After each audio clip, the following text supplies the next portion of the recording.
be done by a strategy of interdependence. It will be done by a strategy of interdependence. It will be done by a strategy of interdependence. As I said in Cairo, given our independence, any world order that, given our interdependence, any world order of interdependence, any world order of interdependence, any world order that tries to elevate one nation, what kind of future are Russia and America going to have together? What world order will replace the Cold War? What world order, what world order, what world order? Since about 1961, a group of men, whether you care to call them CFR members or trilateral commissioners after 73, it becomes a moot point. There's a group of men in the strategy room of the White House basement. They're CIA, Pentagon, Defense, and State Department personnel, and many of them are permanent bureaucrats. They never leave, regardless of the administration change. Those men are implementing a plan that's based on an ideology formulated over the past 30 years, and basically they won when the last man that ever tried to stop them was gotten rid of, and that was Kennedy. John Kennedy abolished the organization within the White House the first day of taking office. It was called the Operations Coordinating Board, and he was basically initiated into the strategy room, shown what the plan was, shown what was going on, the direction the country was going, and he said, I don't think so. And he abolished the whole lock, stock, and barrel of them. Of course, they went immediately underground and just went into an informal group and called themselves the Special Group. They're still with us today. They are going to one day, if they can, create a world regime. They call it the global regime. It will be done by a strategy of interdependence, and if they can do it, they will be in charge of it. It is simply a matter of the status quo wanting to keep getting the billions of dollars of productivity in the West. We've got to give them a stake in creating the kind of world order that I think all of us would like to see. But mostly in America and Canada, they want your money, period. These men are not capitalists in a free market sense. These men are global monopolists. These challenges demand global partnership, and that partnership will be stronger if Russia occupies its rightful place as a great power. Global governance and global agreements. At a time of such interdependence, we have a moral and pragmatic interests, however, in broader questions of development. The questions of development that existed even before this crisis happened. We are joining with other countries to contribute H1N1 vaccines to the World Health Organization. We will integrate more economies into a system of global trade. We will support the Millennium Development Goals and approach next year's summit with a global plan to make them a reality. And we will set our sights on the eradication of extreme poverty in our time. Now is the time for all of us to do our part. Growth will not be sustained or shared unless all nations embrace their responsibilities. And that means that wealthy nations must open their markets to more goods and extend a hand to those with less, while reforming international institutions to give more nations a greater voice. Our goal is simple: a global economy in which growth is sustained and opportunity is available to all. Franklin Roosevelt spoke to the American people in his fourth and final inaugural address.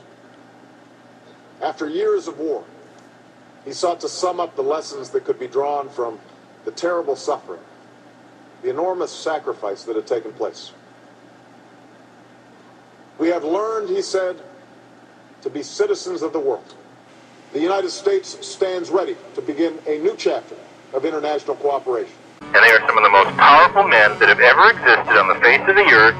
It really is part of a plan. They think it'll bring about peace. The strategy they're using to bring about the convergence between the Soviet Union and the United States, the strategy is interdependence. They talk about interdependence both in their publications, and occasionally it comes out on TV programs like Brinkley's program. The word will come up. Interdependence between nations is considered in the public's mind a thing that has come about through trade and relationships and diplomacy, and it simply isn't true. The strategy of interdependence, and it is a strategy, was implemented around 1963, and there's a book published called The Strategy of Interdependence. It was put out by Vincent Rock, who was a Defense Department games analyst, and the strategy is to bring about such interdependence between America and the Soviet Union that there will be perceived in the people's minds no reason for discomfort between the two populaces. They're doing away with the enemy scenario. The point is, the Russian people and American people are very much alike. That may well be true. But the governments right now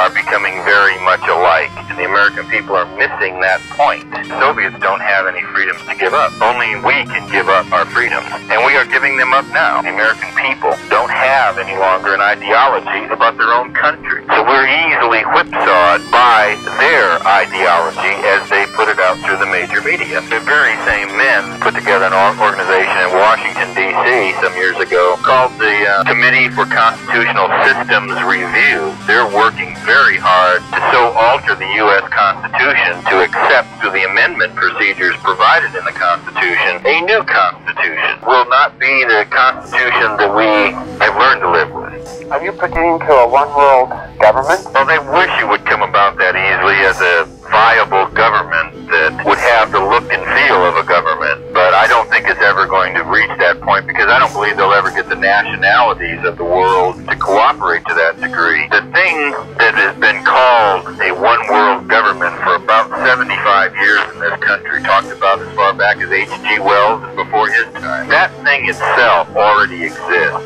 and these men are already part of it. These men will still be running the people as they have been for the last 75 years. And they're working hand in glove with the Soviet leadership, which operates exactly the same way. The Soviet Politburo operates as the mouthpiece, but there are many, many groups below that that are sitting right next to our defense contractors. Well, for instance, the U.S.-USSR Trade and Economic Council is a little-known group. There's one of those councils for each Soviet bloc country. Our defense contractors sit down next to KGB generals each month and plan trade fairs where high technology is transferred through journals and seminars. They sit down every month. Given our interdependence, any world order that elevates one nation or group of people over another will inevitably fail. Another one will be the environmental pollution. In 1961, they called for, in one of their own study groups' report, massive environmental pollution in the early 60s, to the scale that actually would cause a certain amount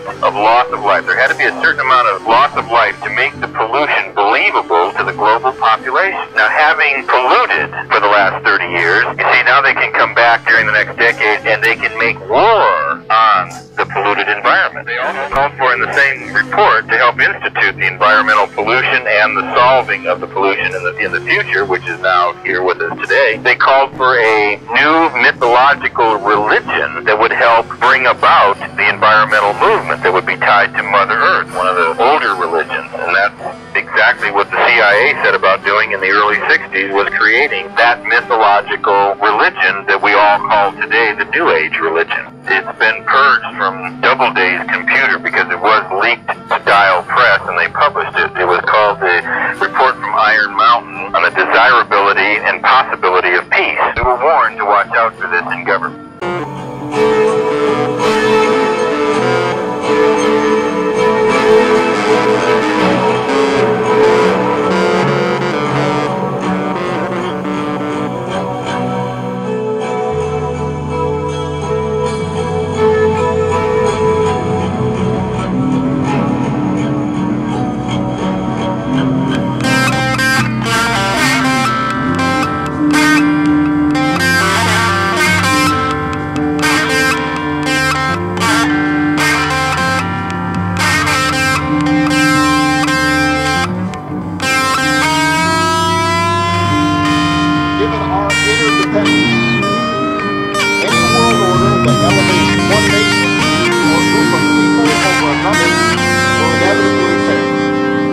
One world order will replace